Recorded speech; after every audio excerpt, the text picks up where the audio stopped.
Right, and I'm told that the crowd out here today is actually bigger than it was yesterday. Now, the good news is that we have seen Customs and Border Protection come by 2 to 3 times so far today since this morning, picking people up to begin that processing process. We've seen more supplies out here: water, food, blankets, toiletries. I just saw a father and son brushing their teeth. A lot of families, though, at this encampment, and even further west of here, I'm told that there are 2 other encampments made up of single men. Now, a woman I saw out here earlier who was crying told me at those encampments the men are getting very little help. She tells me the men in the other encampments are being forgotten. No food, no blankets. She says they're exposed to the elements. Here, where the women are, they at least have food.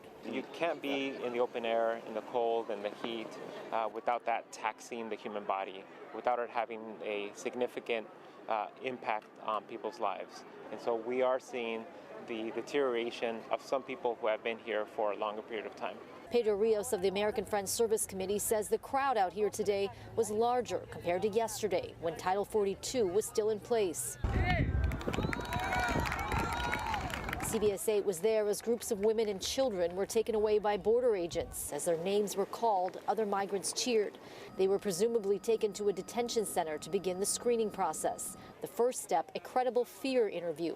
Rios says most people will not pass it. I think the statistics show that there are many people who do not pass. The threshold of credible fear is so high that you have to just have so much evidence that most of the individuals here, while they do have a significant fear and a reason why they left their country of origin, that might not be enough to cut it for an asylum claim.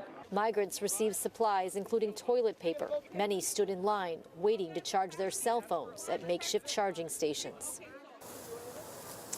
And another live look here at the border tonight, one day after Title 42 expired. So according to Rios, many of the people you see out here who have been out here for days likely will not make it past that credible fear interview. So they will have spent a lot of money, a lot of time out here in the elements, in the heat, as well as the cold. And many, he says, will likely end up back in Mexico or return to their home countries. Heather and Carlo. Kelly, what is the mood like out there today, especially compared to just a day ago?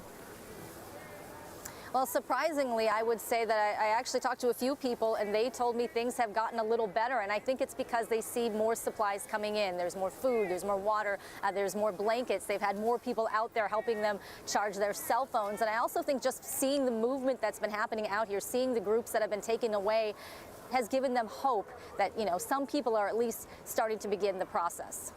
It's good to see that at least the humanitarian situation seems to be being addressed a little bit better right now. Kelly Hessedall reporting live from the border. Thanks, Kelly.